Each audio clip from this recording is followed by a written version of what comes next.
6. Andrew could hardly move with his sacks in the dark and narrow subterranean passage through which he closely followed the Tartar. "We shall soon see our way," said the guide. "We are near the place where I left my lamp." A ray of light soon stole over the dark earthen wall.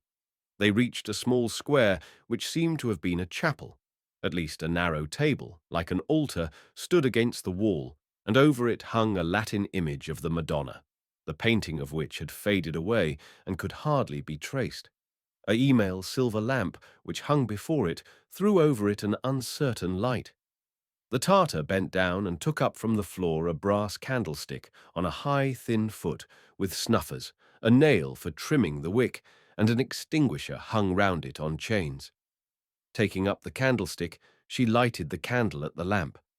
The light grew brighter, and they proceeded, lighted at one time by a blaze of the candle, at others enshrouded in a coal-black shadow, like the figures to be seen in the paintings of Girardo della Net.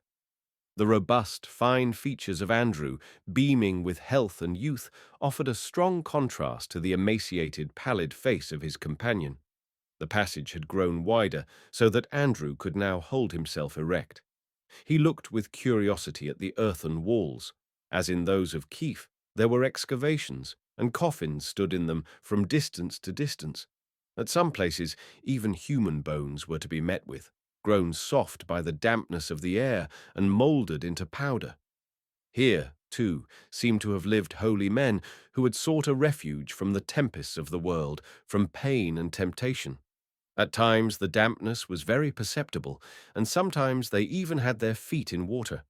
Andrew was often obliged to stop to give rest to his companion, whose lassitude immediately returned.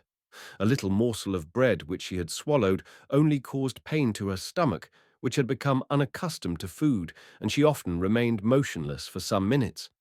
At last they saw before them a small iron door. "Thanks be to heaven, we are there," said the Tartar in a fainting voice. She tried to raise her hand to knock, and had not the strength to do it. Andrew, in her stead, gave a heavy blow on the door.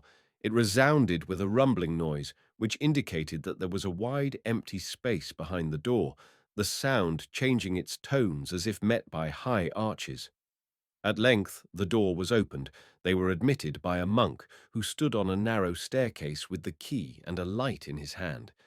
Andrew involuntarily stopped at the sight of a Latin monk whose garb aroused the most bitter feelings of hatred and contempt in the Cossacks, who behaved towards them with still greater cruelty than towards the Jews.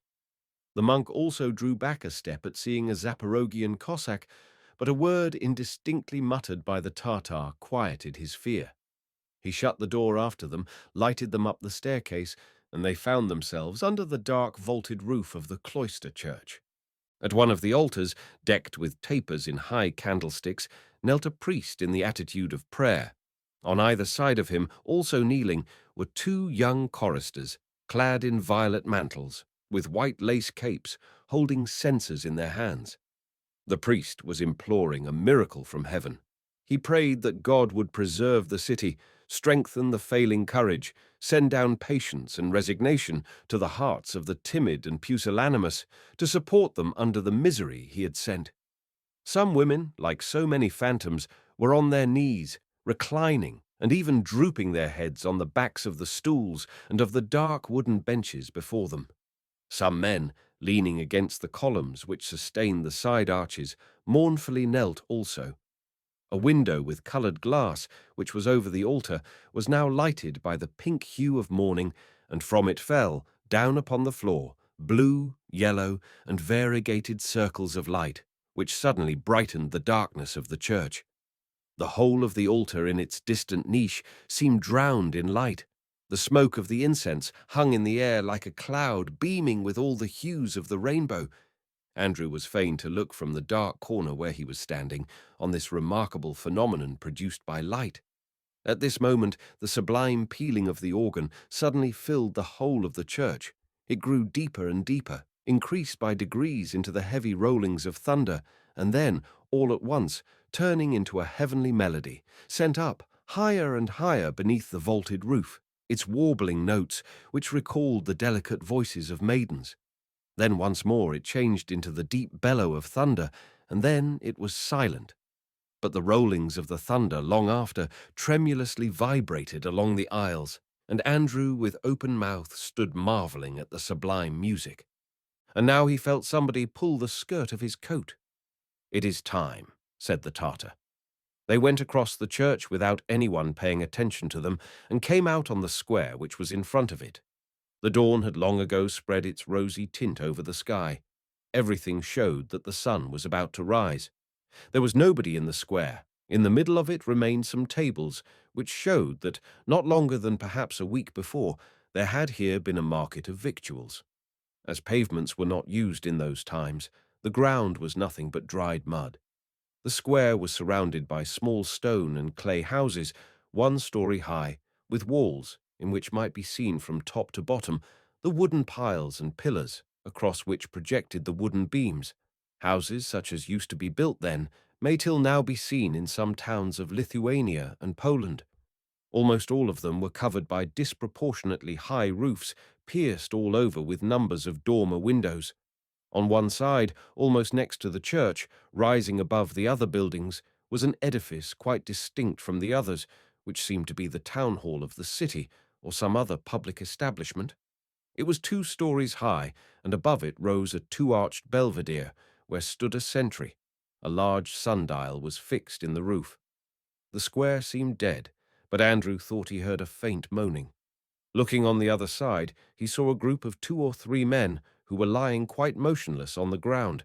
He looked more attentively to see if they were asleep or dead, and at the same time his foot stumbled against something which lay in his way. It was the corpse of a woman, who seemed to have been a Jewess. Her figure bespoke her to have been still young, though the macerated, disfigured outlines of her face did not show it. Her head was covered with a red silk handkerchief. A double row of pearls or beads adorned the coverings of her ears.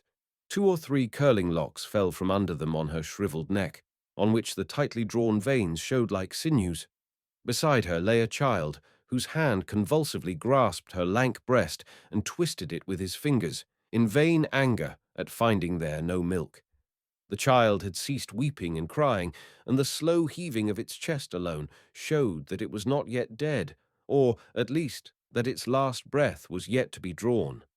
Andrew and his companion turned into a street and were suddenly stopped by a frantic man who, seeing the precious burthen of Andrew, flew at him like a tiger and grasped him in his arms, shrieking aloud for bread.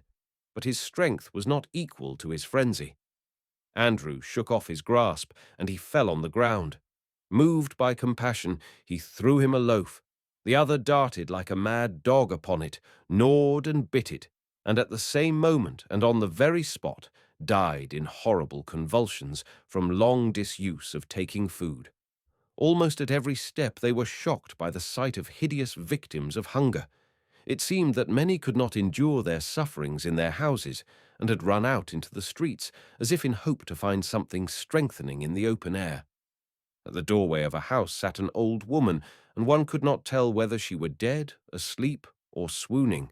At least, she neither heard nor saw anything, but, with her head bent down over her chest, sat motionless on the same spot. From the roof of another house there was hanging from a rope a stretched and dried corpse. The miserable man had not been able to endure to the last the sufferings of hunger, and had chosen rather to quicken his end by voluntary suicide. At seeing such horrifying evidences of the famine, Andrew could not refrain from asking the Tartar, had they, indeed, found nothing to lengthen their lives? When man comes to the last extremity, when nothing more remains, well, then he must feed upon what, till then, had appeared disgusting to him. He may even feed upon animals forbidden by the law. Everything is then to be used for food. All is eaten up, answered the Tartar. Thou wilt not find a horse, a dog, no, not even a mouse left in the town. We never kept any provisions in town. Everything was brought from the country. How then, dying such fearful deaths, can they think of defending the town? Maybe the voevoda would have surrendered it, but yesterday the colonel who garrisons Bujiang sent a hawk into the town with a note saying not to surrender, as he is coming with his regiment to relieve it, and is only waiting for another colonel that they may come together. Now we are expecting them every minute, but here we have reached the house. Andrew had already noticed from a distance a house unlike the others, and which seemed to have been built by an Italian architect. It was 2 stories high and constructed of fine, thin bricks. The windows of the lower story were encompassed in lofty granite projections. The whole of the upper story consisted of arches which formed a gallery. Between the arches were to be seen gratings with armorial bearings. The corners of the house were also adorned with coats of arms. An external wide staircase, built with painted bricks, came down to the very square. Beneath the staircase were sitting 2 sentries, who picturesquely and symmetrically held with one hand a halberd, and leaned their heads on the other, more like statues than living beings. They neither slept nor slumbered, but seemed to have lost all feeling. They did not even pay any attention to those who went upstairs. At the top of the staircase, Andrew and the Tartar found a soldier, clad from head to foot in a rich dress, who held a prayer book in his hand. He raised his heavy eyes on them, but the Tartar whispered a word to him, and he dropped them again on the open pages of his prayer book. They entered the first room, which was tolerably spacious, and seemed to be the hall for the reception of petitioners, or, perhaps, simply the anteroom. It was crowded with soldiers, servants, huntsmen, cup-bearers, and other officials whose presence was necessary to denote the rank of a high nobleman, and who were sitting in different postures along the walls. There was the smell of a candle which had burned down in its socket, and, although the morning light had long since peeped in at the railed windows, 2 more candles were burning in enormous candelabras almost the size of a man. Andrew was already in the act of going towards a wide oaken door, adorned with a coat of arms and much carved work, when the Tartar pulled him by the sleeve and showed him a small door in the lateral wall. This door admitted them into a passage through which they passed into a room, which Andrew began to examine with attention. The daylight, coming through a hole in the window shutter, fell upon a crimson drapery, upon a gilded cornice, and upon the wall covered with pictures. The Tartar made a sign to him to remain here, and went into an adjoining room from which came a ray of candlelight. He heard a whisper and a subdued voice which made him shudder. Through the door which now opened, he caught a glimpse of a finely shaped female figure with long, luxuriant hair which fell upon an uplifted arm. The Tartar returned and bade him enter. He could not account for how he entered or how the door closed behind him. 2 candles burned in the room. A lamp was lighted before an image, under which stood a high-backed chair, like those used by papists, with steps for kneeling during prayer. But this was not what his eyes were in search of. He turned to another side and saw a woman who seemed to have been suddenly petrified whilst in some rapid motion. All her figure appeared to betoken that she had been throwing herself forward towards him, and had then suddenly stopped. He too stopped astonished. He could not have expected to meet her such as she now was. She was no longer the girl he had formerly known. Nothing remained of what she was before. But still she was twice as beautiful and handsome as she had been then. Then there was something unfinished, something to be completed in her. Now she was like a picture to which the painter had given the last stroke of his brush. Then she was a pretty giddy girl. Now she was a beauty, a woman who had attained the utmost development of her loveliness. Every feeling of her being was now expressed in her uplifted eyes, not one particular feeling or another, but all her feelings at once. Tears had not yet dried in her eyes, but covered them with a glittering moisture which it made the heart ache to behold. Her bust, her neck, and her shoulders now filled those splendid limits which are the dowry of a perfect beauty. Her hair, which formerly curled in light ringlets round her face, now formed a thick, luxuriant plait, part of which remained plaited, while the remainder hung down the whole length of her arm and fell over her bosom in long, thin, beautifully waving locks. Every outline of her features seemed to have undergone a change. Andrew tried in vain to find some of those which were pressing on his recollection. Not one was to be found. Notwithstanding the extreme pallor of her face, her beauty was not lessened by it, but on the contrary seemed to gain something intrepid and unconquerably victorious from it. Andrew felt his heart overflow with the tremor of adoration, and stood motionless before her. She seemed also to be astonished at the appearance of the Cossack, who stood before her in all the beauty and vigor of youthful manhood. Even motionless as they were, his limbs betrayed the freedom and elasticity of their action. His eyes shone with firmness. His velvet eyebrows made a bold curve. His sunburnt cheeks were covered with the brightness of fiery youth, and his young black mustachios had the gloss of silk. "No, I cannot, by any means, thank thee enough, generous knight," said she, and her silvery voice seemed to waver. "God in heaven alone can repay thee, not I, a weak woman." She cast her eyes down, hiding them beneath beautiful, snowy, semicircular eyelids, fringed with long, arrow-like eyelashes. She bent her lovely face, and a fine rosy hue spread over it. Andrew knew not what to answer.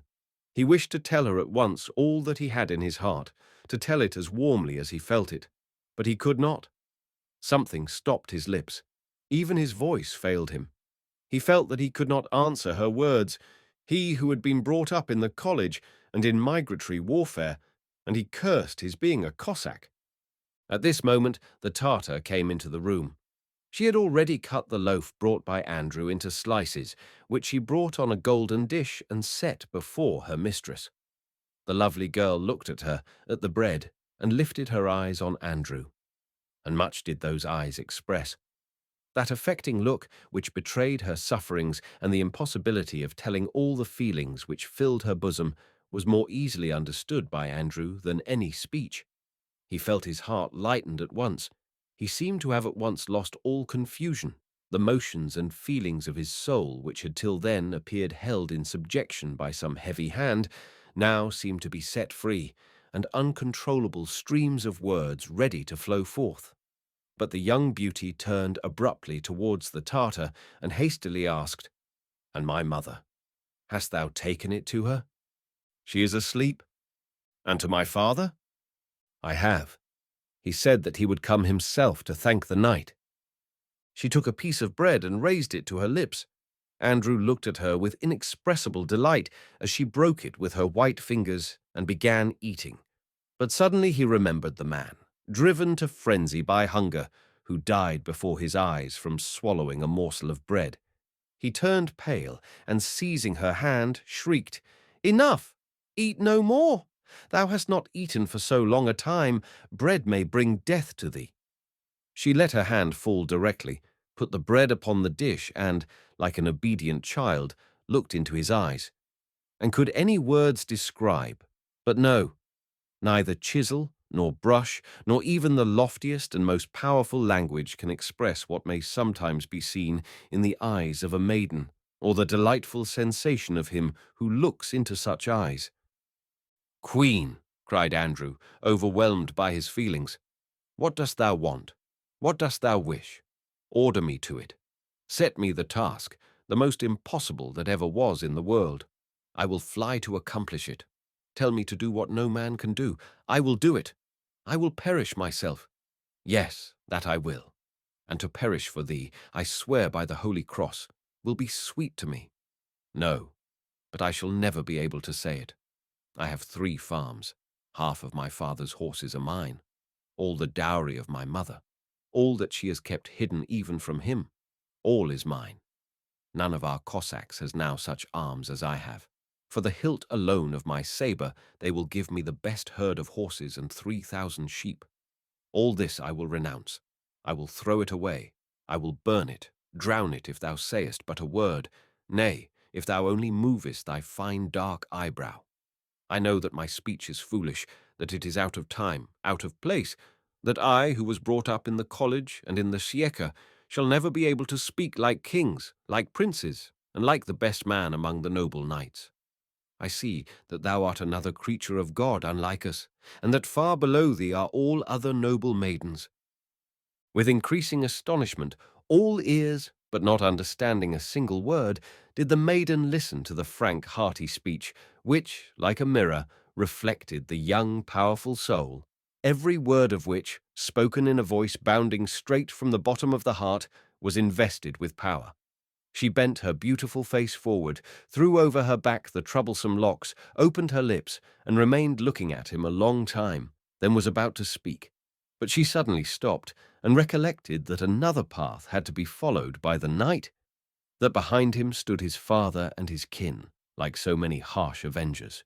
That terrible were the Zaporoghians who were besieging the city, every inhabitant of which was doomed to a cruel death.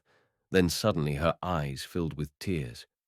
She took her silk-embroidered handkerchief, threw it over her face, and in an instant it was moistened all over, and she remained a long time sitting with her beautiful head thrown back, with her pretty underlip compressed as if she had felt the bite of some venomous reptile, and she kept her handkerchief over her face so that he should not behold her overwhelming grief.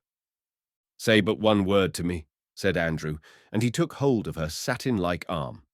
The touch made fire run through his veins, and he pressed her hand, which lay insensible in his. But she was silent, did not withdraw her handkerchief from her face, and remained motionless. "Why art thou so sorrowful?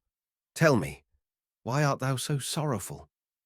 She flung away her handkerchief, threw back the locks which fell over her eyes, and gave way to a burst of plaintive words, uttering them in a low voice. Thus, rising on a beautiful evening, does the breeze run through the dense stems of the water-weeds, and soft, plaintive tones quiver, thrill, and melt away in the air, and the passing traveller, in unaccountable sadness, pauses without noticing either the evening which is fading away, or the gay songs of the people returning from the fields and their harvest labours. Do not I, then, deserve everlasting pity? Is not the mother who brought me into the world unhappy? Is not the lot which has fallen to me sad? Art thou not merciless, my cruel fate? All men hast thou brought to my feet, the greatest of our nobility, the wealthiest lords, counts and foreign barons, and the very flower of our knighthood. All these sought my hand, and as a great boon would any one of them have received my love. I had but to wave my hand, and the choicest of them all, the handsomest in person and the best in lineage, would have been my husband. But for none of them hast thou warmed my heart, merciless fate. In spite of the most accomplished knights of my country, thou hast given it to a foreigner, to one of our foes. Why, most holy Mother of God, for what sins of mine, for what heavy crimes dost thou subject me to such relentless, to such unsparing persecutions? My life was passed amidst affluence and luxury, the costliest viands, the richest wines were my food and my drink. And for what? To what result has it brought me? Is it that I must die the most cruel death, which even the poorest beggar in the kingdom is spared? Alas, it is not enough for me to be doomed to this most horrible fate, to see, before my end, how my father and my mother will die in insupportable sufferings. They, for whose welfare I would readily give up 20 times my own life, all this is not enough, but I must previously to my death hear words and see love such as I have never heard or seen before. My heart must be torn to pieces by his speech, that my bitter fate may be still bitterer to me, that I may regret still more my young life, that death may appear to me still more frightful, and that I may before dying still utter more reproaches to thee, my cruel fate, and thee forgive my sin, most holy Mother of God. As she ceased speaking, an expression of hopelessness, of the most utter despair, spread over her features. Every outline of them betokened sadness, and the brow bent down in sorrow, the downcast eyes, the tears which had remained and dried on her glowing cheeks, all appeared to tell that no happiness was there. Such a thing was never heard of. It cannot be, it shall not be, exclaimed Andrew, that the loveliest and best of women should be doomed to so bitter a lot, when she was born to see all that is best in the world worship her like a goddess. No, thou shalt not die. It is not thy lot to die. I swear, by my birth and by all that I love in the world, thou shalt not die. And if it should happen, if nothing, neither strength, nor prayer, nor courage can avert the dreadful fate, we will die together, and I will die first. I will die beneath thine eyes, at thy dear feet, and only when dead will I part with thee. Do not deceive me and thyself, knight, answered she, slowly shaking her fine head. I know, and to my greatest sorrow do I know but too well, that thou canst not love me. I know what thy duty, what thy covenant is, thy father, thy comrades, thy country call thee, and we are thy foes. And what to me? Our father, comrades, country? Said Andrew, tossing his head and drawing up his stature to his full height, straight as the black poplar growing on the banks of a river. If so, not one of them will I know. Not one. Not one, repeated he with that voice and peculiar motion of the hand with which the mighty dauntless Cossack expresses his decision about something unheard of and impossible for anyone but himself. Who has told me that Ukraine is my country? Who gave it to me for my country? Our native country is that for which our soul longs, which is dear to us above all other tilings. My native country, thou art it. This is my country, and I will carry this country in my heart as long as I live, and I shall see who of all the Cossacks will ever tear it thence. And all that I have will I sell, resign, destroy, for this, my native country. At first she remained stupefied and motionless, and like a fine statue gazed into his eyes. Then, on a sudden, bursting into tears, she flung herself on his neck, caught him in her snow-white delicate arms, and sobbed aloud. All this she did with that marvellous womanly impetuosity, of which none is capable but inconsiderate, generous woman, created for magnanimous impulses of the heart. At this moment, confused shouts, together with the sound of trumpets and kettle-drums, were heard in the street. But Andrew heard them not. He only felt how her pretty lips diffused over his face the aromatic warmth of their breath, how her tears flowed in streams over his cheeks, and how, falling down from her head, her fragrant hair wrapped him in its dark and glossy silk. At the same moment, the Tartar ran into the room with the joyful exclamation, "Rescued! Rescued!" cried she, beside herself with joy. "Our own have come into the town. They have brought with them bread, millet, flour, and Zaporoghian prisoners." But neither of the two understood who "our own" were who had come into the town, what they had brought, or what they had to do with the Zaporoghians. Full of feelings not to be enjoyed on earth, Andrew impressed a kiss on her fragrant lips. They returned the kiss, and in that mutual melting embrace each of them felt all that man can feel but once in his lifetime. Then lost was the Cossack forever, lost to all Cossack knighthood. Never again will he see the Ssiecha, the farms of his father, the church of God. Ukraine will never again see the bravest of her children who went forth for its defence. Old Tarass will tear from his head a lock of his grey hair, and curse the day and the hour when such a son was born to bring shame upon him. 7. The whole of the Zaporoghian camp was in an uproar. At first nobody could ascertain how it had come to pass that the Polish reinforcement had entered the city. It was afterwards found out that all the Cossacks of the Kuren of Percaslavl, encamped before one of the side gates of the city, were dead drunk. So no wonder if half of them were killed, and the remainder bound and made prisoners, before anyone could discover what was the matter.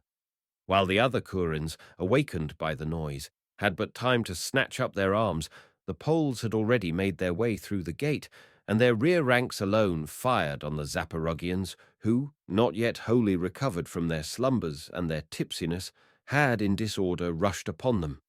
The Koshevoy gave the order for all to assemble, and when all stood in a circle and kept silence, their caps off, he spoke thus.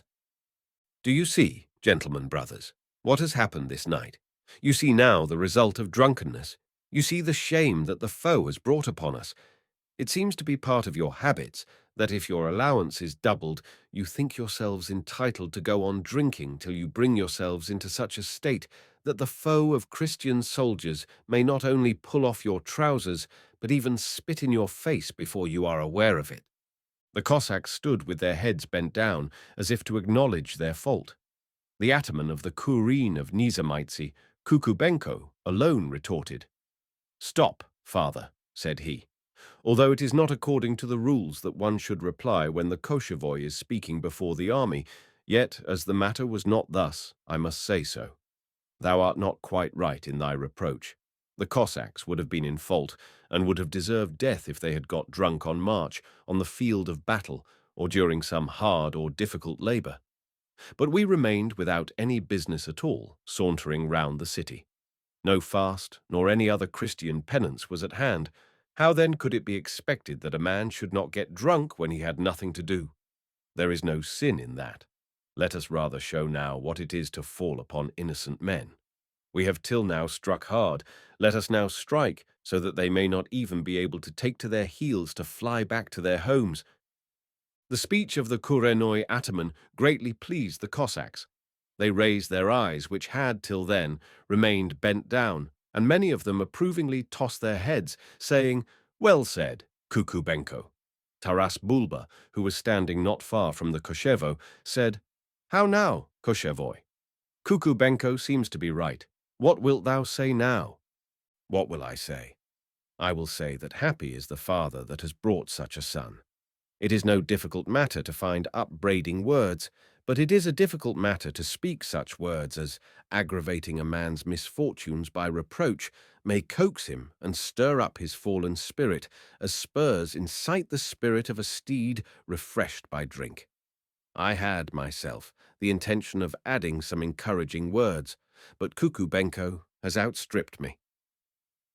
"Well, also, has the Koshevoi spoken?" was heard in the ranks of the Zaporoghians. "Well spoken," repeated others, and even the oldest, those with ash-colored locks, nodded their heads, and twirling their mustachios said, "Well spoken." "Now, hear me, gentlemen," continued the Koshevoi. "It is neither proper for a Cossack, nor is it his business to take fortresses as German mercenaries do, may the fiend seize them, climbing the walls and digging the ground. But after all, what may be guessed is that the enemy entered the town with no great store of provisions. There were not many wagons with them.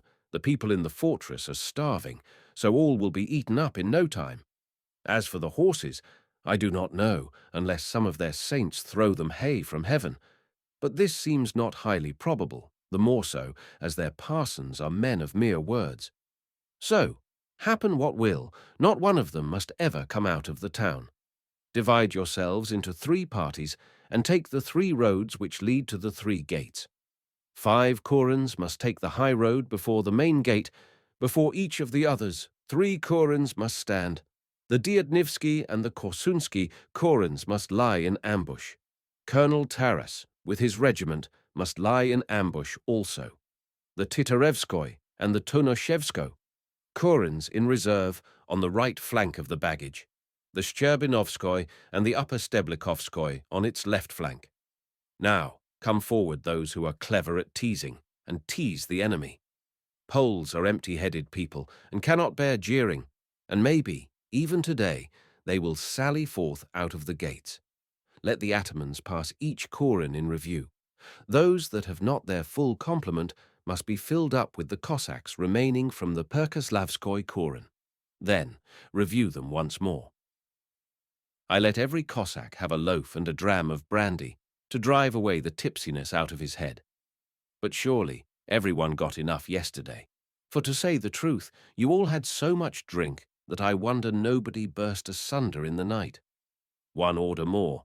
If any Jew, brandy shopkeeper, or anyone else sell, were it but a single dram of brandy to a Cossack, I'll have a hog's ear nailed to his face, and I'll have him, the cursed dog, hung with his head downwards.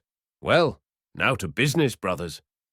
Thus ordered the Koshevoi, and all bowed to him, and with uncovered heads went to their wagons and to their camps, and only when they were at a distance did they put on their caps. They all made preparations. Everyone tried his sabre or his broadsword, poured powder from the bags into powder horns, removed and placed the carts, and selected the horses. On his way to his regiment, Tarass thought, but could not imagine, what had happened to Andrew. Had he been made prisoner with the others, and had he been bound during his sleep? But no, it could not be. Andrew was not the man to be made prisoner whilst alive. He was not, moreover, to be found among the slain Cossacks. Tarass was lost in thought, and went before his regiment without noticing that somebody had been for a long time calling him by his name. "Who wants me?" said he, at last recovering from his reverie. Yankel, the Jew, was standing before him. "My Lord Colonel, my Lord Colonel," said the Jew in a hasty and choked voice, as if he had some matter of no small importance to impart to him. "I have been in the town, my Lord Colonel." Tarass looked at the Jew, marveling how he could have managed to find time already to go into the town. "And what devil took thee there?" "I will tell you directly," said Yankel. "As soon as I heard the noise in the morning and heard the Cossacks fire their guns, I caught up my coat and, without waiting to put it on, ran with all speed to the spot. By the way, only I slipped on the sleeves, for I was in a hurry to know what the noise was and why the Cossacks fired their guns so early in the morning. I got to the town gate just as the last of the troops entered the town, and behold, before the soldiers I saw the Ensign Galiandovich. He is an acquaintance of mine. He has owed me for more than 2 years now 100 ducats, so I came to him as if for the purpose of settling our accounts, and I went with him into the town." "How so? Thou wentest into the town, and still more for the purpose of settling accounts," said Boolba, "and he did not have thee hanged like a dog." "By heavens, he wished to have me hanged," answered the Jew. "His servants had already got hold of me and thrown a rope round my neck, but I implored him to have mercy, said that I would wait for the debt as long as he might choose, and even promised to lend him more money as soon as he helps me to have my accounts settled with the other knights. Because that gentleman ensign, I'll tell the whole truth to the Lord Colonel, has not a single ducat in his pocket, although he has farms and manors and castles and plenty of pasture land. But as for coins, he has no more of them than a Cossack. Even now, had not the Jews of Breslau equipped him, he could not have gone to the war. That was the very reason of his not having been at the Shim. What didst thou then in the town? Hast thou seen any of ours?" "Of course I did. There are many of ours. Itzka, Rakhum, Samuilo, Kaivalk, the Jew farmer." "Curses on them, unbelieving dogs!" shrieked Tarass, growing angry. "Why art thou calling over to me thy Jewish stock? I ask thee about our Zaporoghians." "I've not seen our Zaporoghians. I've only seen my Lord Andrew." "Thou hast seen Andrew," cried Tarass. "What of him? Where didst thou see him? In some dungeon, in some cave, dishonored, fettered?" "Who would ever dare to fetter my Lord Andrew? He is now such a knight.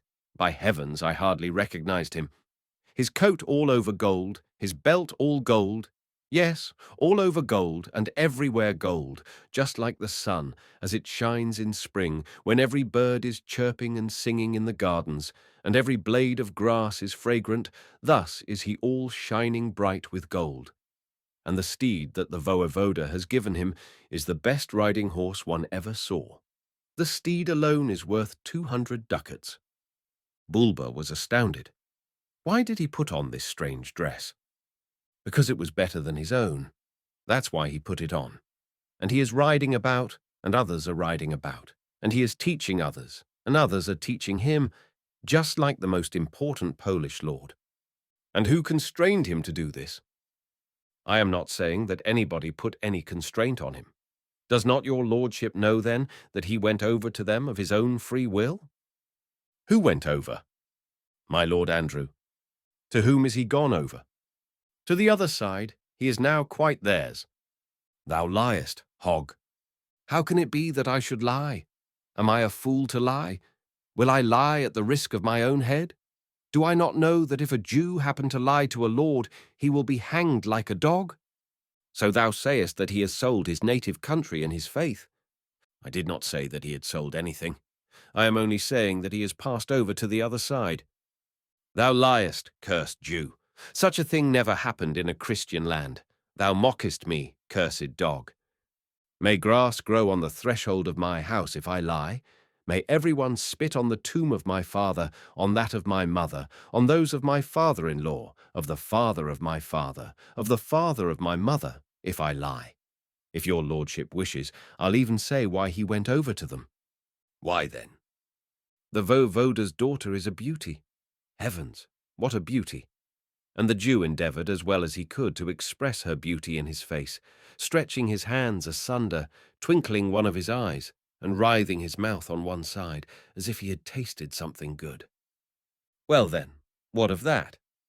That is the reason of all his doings and of his passing over, because if a man becomes enamored, he is just like the sole of a boot, which, if it becomes once soaked in water, may be stretched and bent as much as one wishes.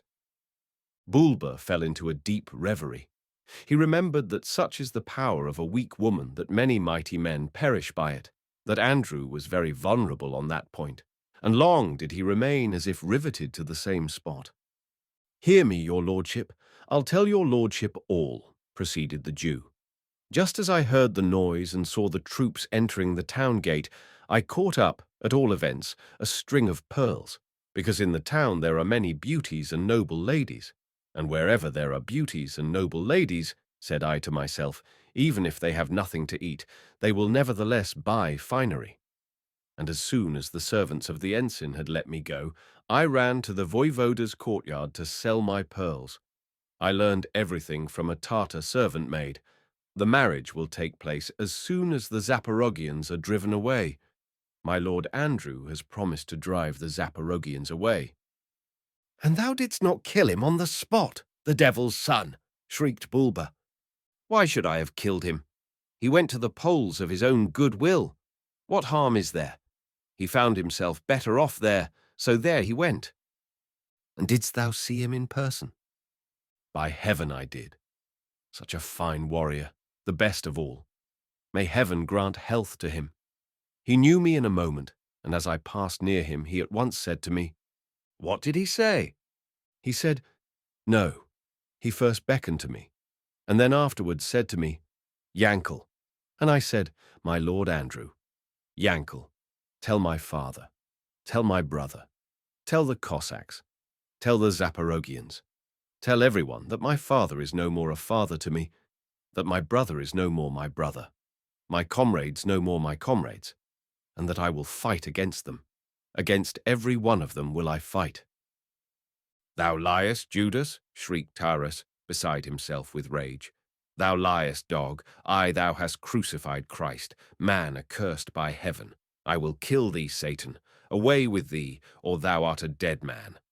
And with these words Tarass unsheathed his sabre. The Jew took to his heels and ran with all the speed of his thin, shriveled legs. He ran a long time through the tents of the Cossacks, and then in the open field, before he ventured to look back. But Tarass thought not of pursuing him, after reflecting that his anger ought not to be wreaked upon the first who fell into his hands. Now he remembered having, only last night, seen Andrew going about the encampment with a woman, and his grey head drooped, and yet he would not believe that such an odious event had taken place, and that his own son had betrayed his faith and his soul. At last he conducted his regiment into ambush, and was soon out of sight with it, behind the only forest which had not been burned by the Cossacks. In the meantime, the Zaporoghians, on foot and on horseback, occupied the 3 roads which led to the 3 gates. One kuren followed another. That of Pereyaslav alone was missing. Deep had been the carousing of its Cossacks, and their carouse had sealed their doom. Some awoke in irons in the power of the enemy, some without awakening had passed to their eternal sleep, and their ataman, Klebe, without trousers or any other garment, had found himself in the Polish camp. The movement of the Cossacks had attracted attention in the city. All its inhabitants rushed to the battlements, and a curious sight appeared before the Cossacks. The brass helmets shone like so many suns, adorned with snow-white feathers. Some warriors wore light caps, pink or sky blue, with the tops bent on one side. Their coats, with sleeves falling behind the shoulders, were either embroidered with gold or ornamented with lace. There were many swords and guns with costly handles, which had been dearly paid for by their masters, and much more finery was to be seen there. In front of all stood, with a haughty demeanour, and with a red cap ornamented with gold on his head, the newly arrived colonel of Bujang. Stout was the colonel, stouter and taller than all others, and his wide, costly overcoat hardly met round his figure. On the other side, close to the side gate, stood another colonel, a diminutive man, who seemed to have been dried up, but his small, piercing eyes looked briskly from under his thick eyebrows, and he turned about sharply on all sides, pointing with his thin, dry hand and giving orders. One might see that, notwithstanding his small size, he was well acquainted with warfare. At some distance from him stood a tall, very tall ensign, with thick mustachios. There was no lack of colour in his face. He was fond of strong mead and gay revelling, and many were the gentlemen to be seen behind these, who had taken arms either for the king's money, or on their own ducats, or on money borrowed from Jews, to whom they had pawned everything they could find in the castles of their grandfathers. Many, also, who were mere hangers-on of senators, whom these latter kept to be able to boast of the number of their retinue at dinners, who stole silver cups from the tables and cupboards, and who, after having made a figure one day, sat the next on the coach-box of some lord. Many were the different persons assembled on the walls. Some of them had not a penny to drink with, and yet all had made themselves fine for fighting. Silently stood the ranks of the Cossacks before the walls. None of them wore any gold on their coats. Only now and then some of it might be seen on the handles of their swords or of their guns. The Cossacks did not like to make themselves fine for fighting. Their mail coats and dresses were plain, and stretching far away might be seen the black tops of their sheepskin caps. Two Cossacks rode in front of the Zaporoghian ranks, one of them quite young, the other somewhat elderly, both biting in words, and not bad Cossacks in deeds also, Okhrim Nash and Nikita Golokopitenko. Close behind them rode Demid Popovich, a thorough Cossack, who for a long time had rambled about the Ssiecha, had been before Adrianople, and had had much to endure in his lifetime. He had been burned in fire, and had run back to the Ssiecha, with his head covered with tar and blackened by the flames, and his mustachios singed off. But once more had Popovich regained his health, his crown-lock curled once more behind his ear, his mustachios had grown again, thick and black as pitch, and biting were his caustic speeches. "The dresses of the army are fine enough, but I should like to know if the courage of the army is as fine." "I'll have you all tied up," cried the stout colonel from the walls. "Give up your guns and horses, ye boors. Have ye seen how I have bound your comrades? Let the Zaporoghian prisoners be brought upon the battlements." And the Zaporoghians, tied with ropes, were brought upon the walls. In front of all was to be seen the Kurenoi ataman Klebe, without trousers or any other dress, in the same state as that in which he had been made prisoner in his sleep. And downwards he bent his head, ashamed of being seen naked by the Cossacks, and of having been made prisoner while sleeping, like a dog. In one night his strong head had turned grey. "Cheer up, Klebe, we'll set thee free," cried the Cossacks from below. "Cheer up, friend," cried the Kurenoi ataman Borodati. "No fault of thine if they took thee naked. Misfortune may happen to anyone, but shame be upon them that they make a show of thee without so much as hiding thy nakedness." "Ye seem to be brave warriors against sleeping men," said Golokopitenko, looking towards the wall. "Let us take our time, and we'll shave your crown locks for you," cried those from above. "I should like to see you shave our crown locks," said Popovich, making curvets with his steed. Then, looking at the Cossacks, he resumed, "After all, the Poles may be right. Should the big-bellied one there bring them out of the town, they would have a good defence." "And why dost thou think they would have a good defence?" said the Cossacks, guessing that Popovich meant some fun. "Simply because behind his back the whole of the army might remain concealed, and no spear on earth could ever reach them across his belly." The Cossacks roared with laughter, and many nodded their heads, saying, "Well, Popovich, when he chances to say something funny, why then?" But they did not add what happened then. "Away, quickly away from the walls," cried the Koshevoi, for the Poles seemed not to relish such bitter fun, and the colonel had waved his hand. Hardly had the Cossacks rushed away when a volley of grape-shot flew from the walls. Tumult arose on the battlements. The grey-haired voyevoda himself made his appearance on horseback. The gate flew open, and the army issued forth. In front rode, in regular ranks, the hussars. After them came the chain-mailed regiment. Behind these, the cuirassiers with spears, then those in brass helmets, and after all, apart from the rest, the elite of the officers, each dressed according to his own fashion. They chose not, haughty gentlemen, to mix with the other ranks, and those who had no commission went alone with their servants. After them came soldiers again, then the standard-bearer, then, again, ranks of soldiers, then the stout colonel, and behind them all rode the diminutive colonel. "Let them not take up their position! Let them not set their troops in order!" cried the Koshevoy. All Kurens, up and at them! Leave the other gates!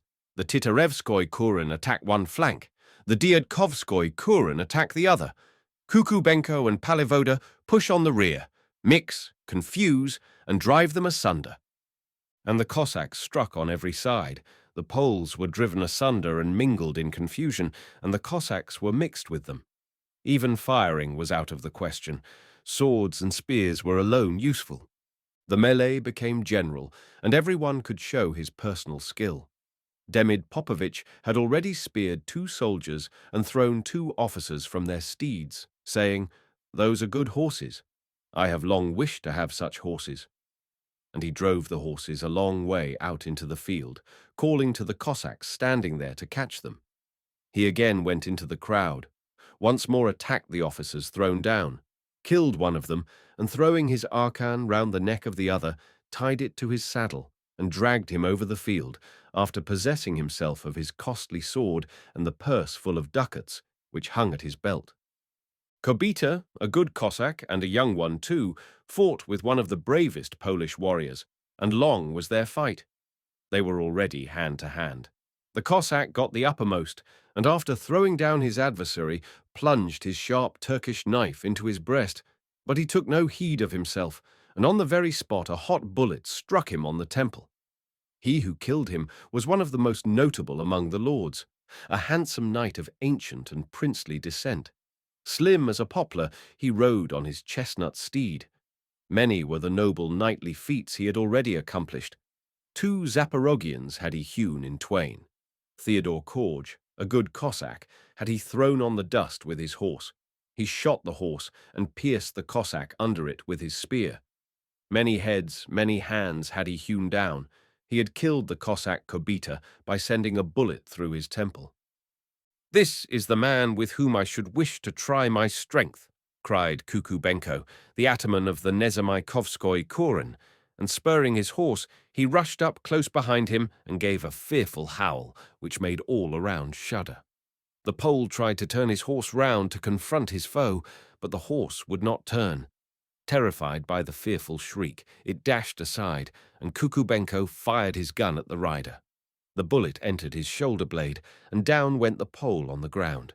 Still, even then, he yielded not, but tried to strike once more at his foe, but his weakened arm fell beneath the weight of his sabre, and Kukubenko, taking, with both his hands, his heavy sword, drove it right into the Pole's blanched mouth. The blade knocked out 2 white teeth, cut the tongue in 2, ran through the throat, and went far into the ground, nailing the knight forever to the dank earth. Like a fountain spurted forth the high-descended noble blood, red as the berries of the water elder, and dyed the yellow gold-embroidered jacket. And Kukubenko had already left him, and, along with the Cossacks of his Kuren, cut his way into another crowd. "Eh, why did he leave on the ground such costly finery?" said Borodati, the Omanskoy ataman, riding from his Kuren to the spot where lay the officer killed by Kukubenko. "I have killed with my own hand 7 officers, and have not yet seen such finery on anyone." And giving way to cupidity, Borodati bent down in order to take possession of the costly arms. He had already seized a Turkish knife with a handle set with precious stones, had untied from the belt a purse full of ducats, had taken from the neck a pouch of fine linen and costly silver containing a girl's ringlet, which had been carefully kept as a souvenir. But he did not hear how, behind his back, there had rushed upon him the red-nosed ensign, who had already been thrown from his saddle by Borodati and had received a good deep slash at his hands. The ensign lifted his sword and struck it with all his might on the bended neck of Borodati. No good had come of cupidity. Away sprang the mighty head, and down fell the beheaded body, making a large pool of blood on the ground. Up to the skies flew the hard Cossack soul, frowning and filled with indignation, and, at the same time, astonished at departing so quickly from so strong a body. Hardly had the ensign taken hold of the ataman's crown-lock in order to tie it to his saddle, when a stern avenger was there. As a goshawk, who seems to swim in the sky, and who, after having made many circles with his strong wings, suddenly remains stationary in the air, and then darts with arrow-like speed on some quail chirping by the highway side. So Ostap, the son of Tarass, suddenly darted on the ensign and threw the archon round his neck. Still redder grew the red face of the ensign as the fatal knot tightened round his throat. He tried to use his pistol, but his cramped hand could not take aim, and the bullet flew harmlessly through the field. Ostap detached from the ensign's saddle a silken rope, which the latter kept for the purpose of tying his prisoners, and bound him hand and foot with his own rope, hooked its end to his saddle, and dragged him across the field, shouting to the Cossacks of the Omanskoy Kuren to go and render the last honours to their ataman. As soon as the Cossacks heard that their ataman Borodaty was killed, they left the battlefield, rushed to take away his body, and began on the spot to deliberate as to whom they should choose for their ataman. At last they said, "What is the use of deliberating? No one would do better as a Kurenoy ataman than young Boolba, Ostap. True, he is the youngest among us, but he has as much sense as the oldest." Ostap, taking off his cap, thanked his brother Cossacks for the honour, did not refuse it, either on account of youth or of inexperience, knowing that it was of no use to do so now in battle time. Instead of this, he led them into the thickest of the fray, and showed them that he well deserved to be their ataman. In the meanwhile, the Poles felt that the fight had grown too hot for them. They retired and ran across the field in order to form their ranks at the other end of it. The diminutive colonel gave a signal to 4 fresh companies who stood near the gate, and grape shot flew thence into the crowd of Cossacks. But the volley did but little mischief. It flew into the herd of the Cossacks' bullocks, who were stupidly gazing on the fight. The terrified bullocks roared, turned on the Cossack encampment, broke the wagons to pieces, and trampled some men under their feet. But Tarass, rushing at this moment from his ambuscade, with loud cries threw himself with his regiment across their way. The whole of the maddened herd of one accord turned round, and dashing into the Polish regiments, threw confusion into the cavalry, mixed, crushed, and broke asunder the ranks. "Thanks to ye, bullocks," cried the Zaporoghians. "Campaign service have ye borne hitherto, and now war service have ye rendered also." And with fresh strength they pressed on the enemy. Many were the foes who were slaughtered there. Many were those who distinguished themselves. Metelitsa, Shiloh, Pisarenkos, Vovtuzenko, and many more. The Poles saw that no good could come of it. The ensign was hoisted, and the signal was given to open the gate. Creaking went the iron-nailed gate, and in went the exhausted and dust-covered riders, like sheep into the sheepfold. Many of the Zaporoghians wished to pursue them, but Ostap detained his Cossacks, saying, "Farther, farther away, brothers, from the walls. It is not well to draw too near them." And he was right, for a volley of grape shot came from the walls and did much mischief.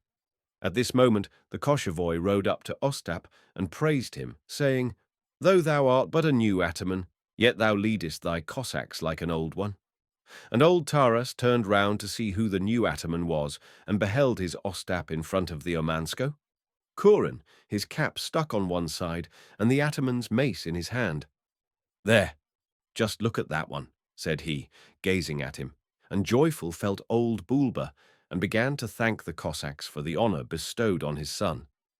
The Cossacks retired, preparing to return to their encampment, when the Poles reappeared on the walls, but their dresses were now torn to pieces. Many costly coats were besmeared with gore, and dust covered the fine brass helmets.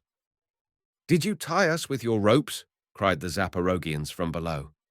"Take heed!" cried from above the stout colonel, showing a rope, and still the dust-covered, exhausted warriors continued to abuse one another, and on both sides the hot-headed exchanged scolding words.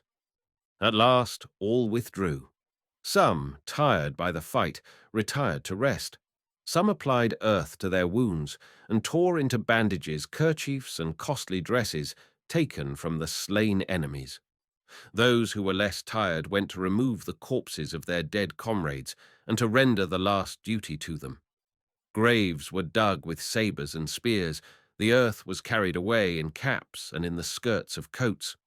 Then the corpses of the Cossacks were reverently laid in the ground and covered with fresh earth, so that the carrion ravens and eagles might not tear out their eyes. and the corpses of the Poles, several together, as they came to hand, were tied to the tails of wild horses and sent to be dragged over the plain, and for a long time after were the horses lashed on the sides and driven about. The maddened animals flew across furrows and hillocks, ditches and rivulets, and the Polish corpses, covered with gore and dust, were kicked about the ground. As the evening came on, the Cossacks assembled in circles and sat for a long time talking about the feats which it had fallen to everyone to perform, feats to be told forever to newcomers and to posterity. Long did they remain before going to sleep, but longer than all, old Tarass lay awake, thinking all the time what it could mean that Andrew had not been among the enemy's warriors. Had the Judas scrupled to fight against his countrymen? Or had the Jew belied him, and had he simply been made prisoner? But then he remembered that Andrew's heart was not proof against woman's words. Tarass felt a deep pang in his heart, and vowed vengeance against the Polish girl who had bewitched his son. And assuredly he would have fulfilled his vow. He would have taken no heed of her beauty. He would have trailed her by her thick, luxuriant hair. He would have dragged her across the whole field amidst all the Cossacks. He would have kicked on the ground, covered with gore and blackened with dust, her beautiful bosom and shoulders, white as the eternal snows that lie on the crests of mountains. He would have torn her fine, graceful form into fragments. But Boolba knew not what God reserved for the morrow, and falling into forgetfulness, he at last went to sleep. In the meantime, the Cossacks continued talking among themselves, and all night long, close to the fires, stood the sober, vigilant sentinels, carefully looking on every side. 8. The sun was not yet high in the heavens when all the Zaporoghians assembled in a crowd. News had come from the Ssiecha that the Tartars, during the absence of the Cossacks, had pillaged it and dug up the treasures which the Cossacks kept concealed underground, had killed or made prisoners all those who were left behind, and had directed their course straight to Perikop, with all the herds of cattle and horses which they had taken. One Cossack only, Maxim Gotoduka, had escaped on the way from the hands of the Tartars, had killed one of their Mirzas, had taken away his purse of sequins, and had, on a Tartar horse, in a Tartar dress, for 1 day and a half and 2 nights, fled from their hue and cry, had ridden his horse to death, had taken a second, which sank also under hard riding, and had only on the 3rd found his way to the Zaporoghian encampment, which, he ascertained on the road, was under the walls of Dubno. He scarcely found time to declare the misfortune that had happened, but as to how it had happened, whether the remaining Cossacks had caroused too deeply, according to Cossack fashion, and had been made prisoners whilst tipsy, and how had the Tartars been apprised of the spot where the treasures lay hidden, nothing could he tell about all this. He was too exhausted, the whole of his body was swollen, his face was scorched by the sun and beaten by the wind. He fell on the spot fast asleep. In such emergencies, the Zaporoghians were accustomed to proceed without the least delay in pursuit of the invaders and endeavor to catch them on the way, because the prisoners might be sent in no time to the slave markets of Asia Minor, to Smyrna, to the island of Crete, and wherever else the crown-locked heads of the Zaporoghians might not be expected to make their appearance. It was for this reason that the Zaporoghians had now assembled. They stood now with their heads covered because they had come together, not by command to hear an order from their chief, but to deliberate as equals among themselves. "Let the elders give their advice first," was the cry heard from the crowd. "Let the Koshavoy give his advice," exclaimed some. And the Koshavoy, cap in hand, no longer as a chief, but as a comrade, thanked all the Cossacks for the honor, and spoke thus: "There are many among us who are older than I, and who have more wisdom in their counsels, but as you have honored me, my advice is this. Do not waste your time, comrades. Go in pursuit of the Tartars at once. They are not likely to wait for our arrival with the stolen goods. They will quickly spend them and leave no trace. So this is my advice. Go at once. We have done our duty here. The Poles know at present what the Cossacks are. We have avenged our faith as much as lay in our power. No great booty can be found in a famished city. So, this is our advice. Go." "Let us go," was the shout throughout the Zaporoghian kurens.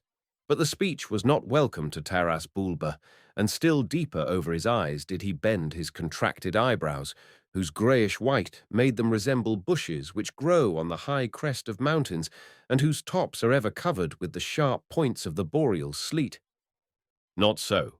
Thy advice is not good, Ivoshevoy," said he. "Thy speech is all wrong. Thou seemest to forget that our comrades taken by the Poles are still prisoners.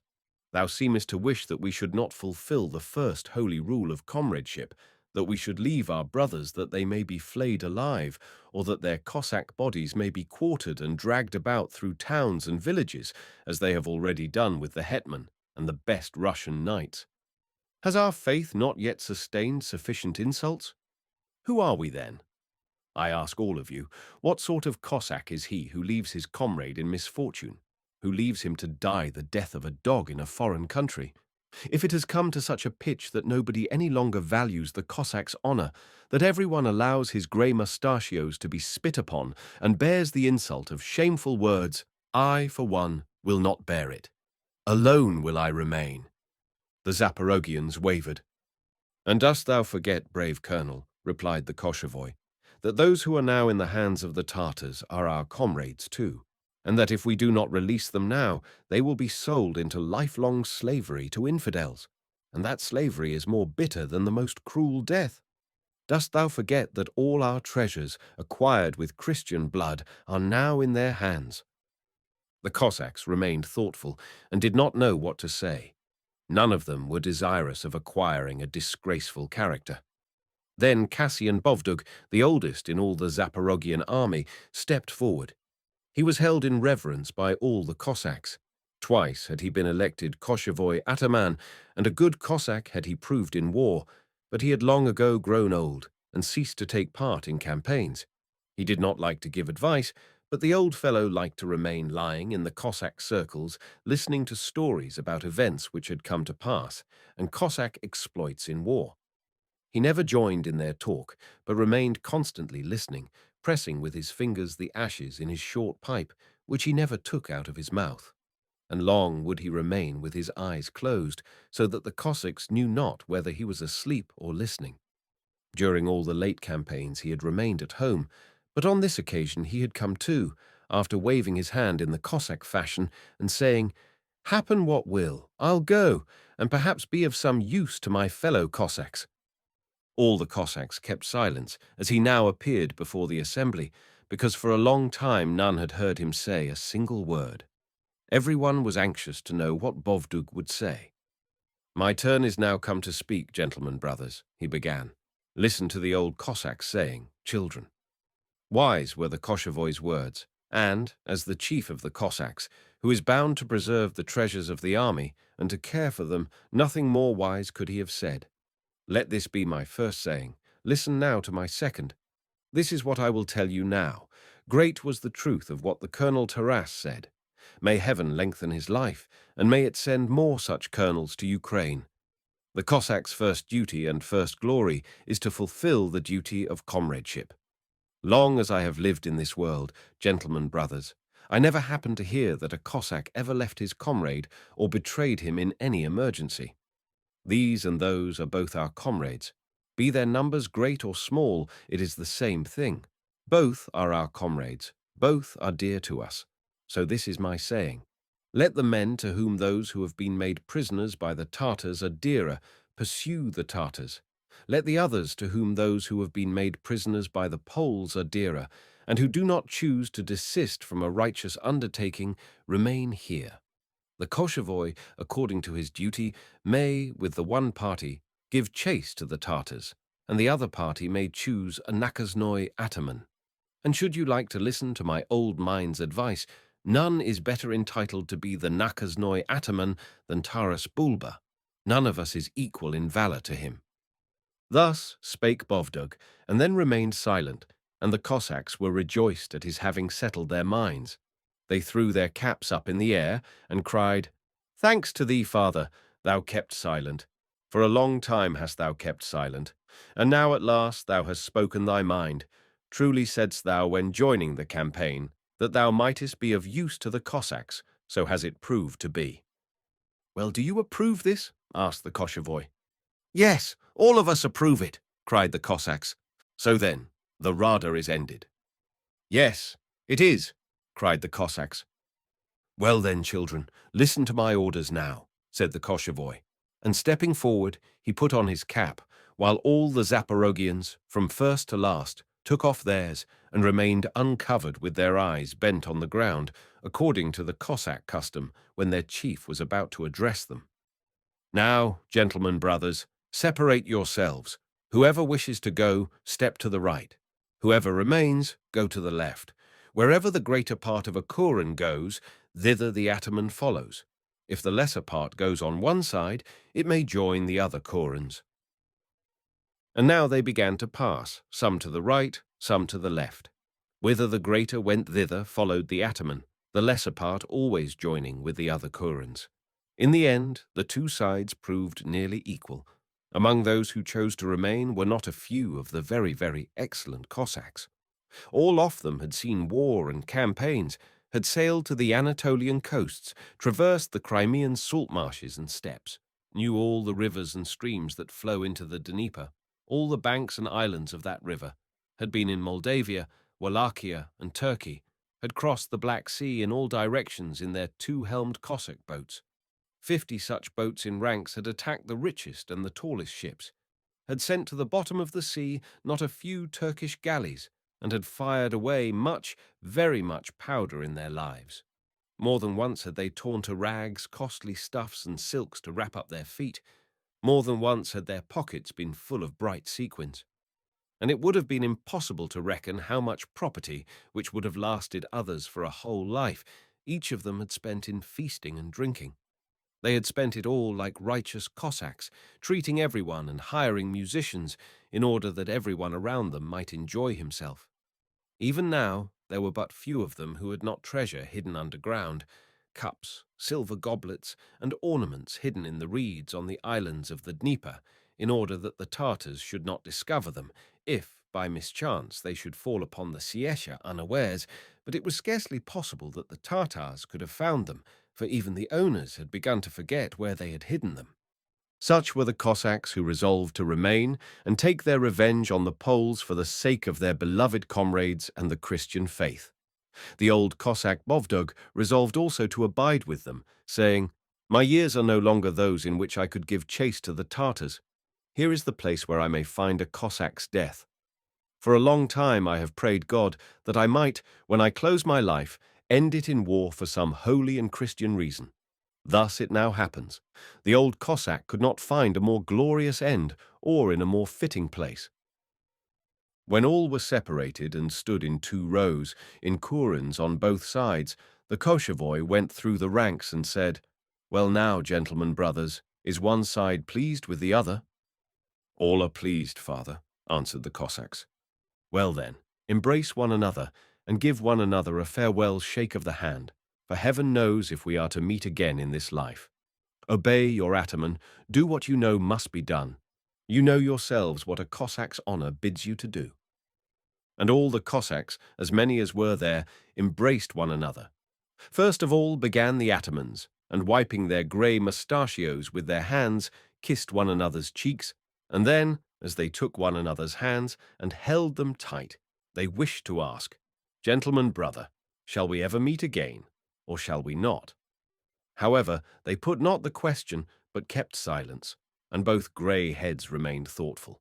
The Cossacks, too, bade farewell to one another, well knowing that both sides would have hard work. Still they decided not to separate at once, but to await the darkness of night, in order that the foe should not perceive the diminution of their forces. They all repaired to their kurens for dinner. After dinner, those who had to go on march laid themselves down for repose, and had a long, sound sleep, as if conscious that this would perhaps be their last sleep in such freedom. They slept till the sun set. As it went down and darkness came on, they began to put their carts in order. This done, they made them advance, and themselves, bidding once more farewell to their comrades, slowly followed.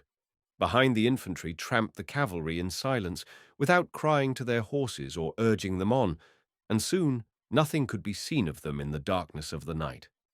The hollow trampling of the horses alone resounded, and at times was heard the creaking of some wheel which had not been properly greased on account of the darkness.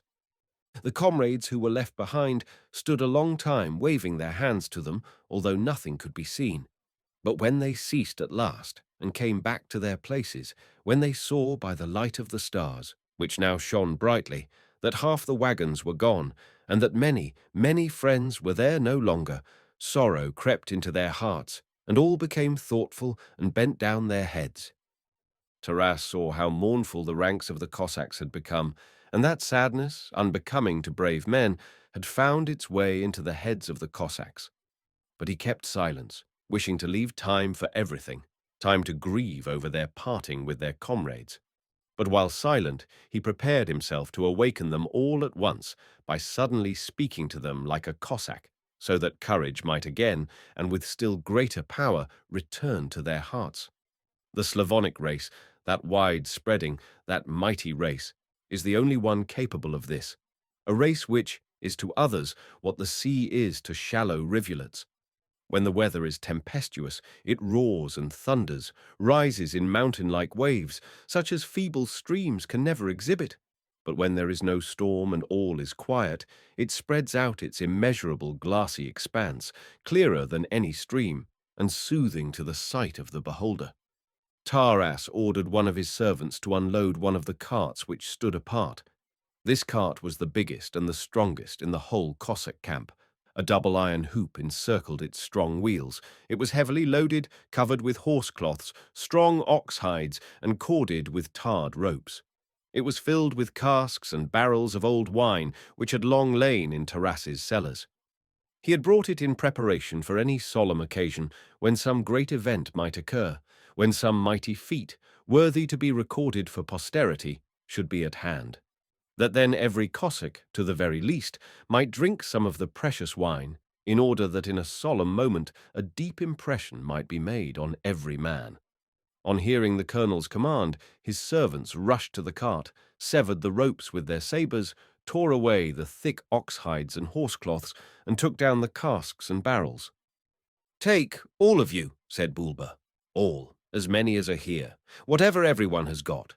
A cup, or the scoop with which you water your horses, or a gauntlet, or a cap, or if you have none of these, why then, hold out the hollow of your hands." And all the Cossacks, as many as were there, took some of them cups, others scoops, with which they gave drink to their horses, others gauntlets, or caps, and some held out the hollow of their hands. To every one of them did the servants of Tarass, as they passed through their ranks, pour out wine from the casks and barrels. But Tarass ordered that none should drink till he gave the signal, in order that all might drink at the same time. One could see that he was about to speak. Tarass knew, excellent as the good old wine might be of itself, and well adapted to raise a man's spirits, that when a well-suited harangue should be joined to its effect, double would be the strength both of wine and of courage.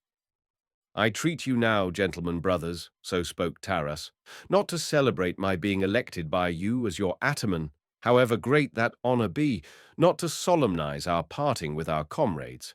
Another time would better suit for both matters. But now we have another more solemn occasion before us. A deed of much labor, of great Cossack valor, now awaits us. So let us drink together, comrades. Let us drink first to the holy faith, that the time may at last come when everywhere over the whole world one holy faith may be diffused, and all misbelievers, as many as they are, may become Christians. Let us drink together also to the Ssiecha, that it may long stand for the destruction of all unbelievers, that every year it may send forth warriors, each stronger and better than their predecessors. Let us drink also to our own renown, that our grandchildren and the sons of those grandchildren may say that there once were those who did not betray comradeship, and did not leave their brothers in need. So to the faith, gentlemen brothers, to the faith." "To the faith!" shouted the deep voices of those whose ranks stood nearest. "To the faith!" joined in the more remote, and every one of them, old and young, drank to the faith. "To the Ssiecha!" said Tarass, and lifted his arm high above his head. "To the Ssiecha!" deeply resounded amidst the foremost ranks. "To the Ssiecha!" slowly said the old ones, twitching their grey mustachios, and excited, like young hawks fluttering their wings, the young Cossacks shouted, "To the Ssiecha!" And far away the field resounded with the shouts of the Cossacks, "To the Ssiecha!" And now a last dram, comrades, to renown and to all Christians in the world. And all the Cossacks there present drained the last drop to renown, and to all the Christians who are spread all over the world, and long amidst all the ranks, among the Kurans, resounded the words, "To all Christians all over the world." The cups were already empty, and still the Cossacks remained standing with uplifted arms. Gay were the glances of all eyes, glistening with wine, but profound were their thoughts. They thought not of booty or profit. They thought not of the ducats they might succeed in taking, or of the costly arms, rich dresses, and Circassian steeds.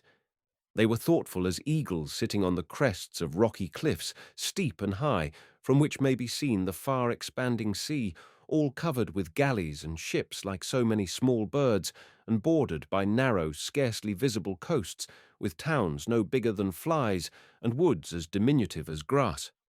Like eagles did the Cossacks cast their glances over the field, foreboding their fate which darkened far away before them.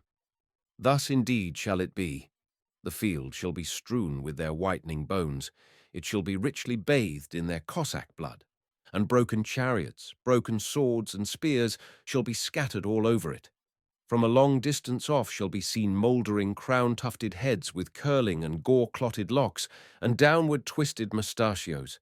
And eagles swooping down from the skies shall tear out and feast on their Cossack eyes. But great also is the boon of such a widely and freely scattered repose in death. No feat of valour shall perish, and the Cossack's fame shall no more be cast away than the grain of powder on the gun-lock. The time shall come when some bard with grey beard flowing down on his breast, or peradventure some white-haired man, old in years but full of manly vigour, shall with soothsaying words tell of them with mighty utterance. And all over the world shall their renown extend, and even those who are yet unborn shall speak of them. For widely does the mightily uttered word spread, like the resonance of bell metal, into which the founder has thrown much pure and precious silver, that its solemn tone may echo far away in city and hamlet, palace and hovel, summoning all equally to holy prayer.